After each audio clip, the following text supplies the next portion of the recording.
Dalawang minor de edad na babae ikinulong sa loob ng isang bahay. At walang awa raw na pinagsamantalahan ng 3 lalaki. Sino ang dumukot at nagkulong sa kanila? Makatakas pa kaya sila sa kinasandakang kalbaryo? Samahan niyo ako tuklasin ang katotohanan at hanapin ang katarungan sa likod ng kasong ito. Magandang hapon. Ako po si John Consulta para sa Pinoy Crime Stories.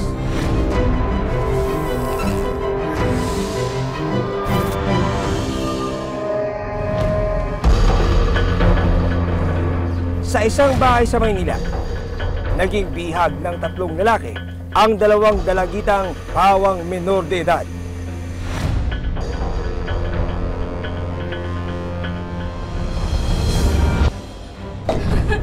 Oh, saan kayo pupunta?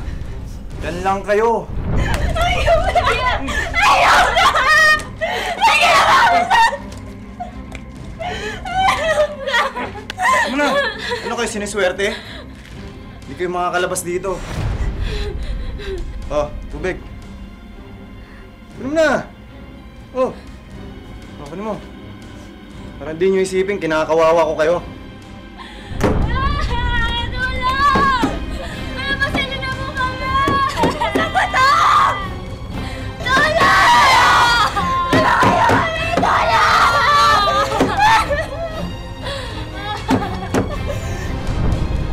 Sina Bea, 13 anyos, at Trisha, 14 anyos. Hindi nila mga tunay na pangalan.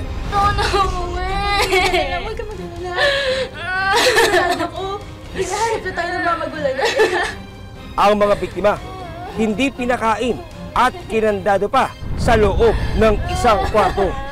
Napag-alaman namin, hindi binigyan ng pagkakataon yung mga bata makalabas. Humingi sila ng tulong, kaya hindi mo madidinig eh. Pag nakita mo yung lugar, nandun sila sa ilalim sa sulok ng kasi bali yung bahay, may taas. Nandun sila sa may papasok sa sulok. Paano sila makakatakas mula sa mga taong nagkulong sa kanila?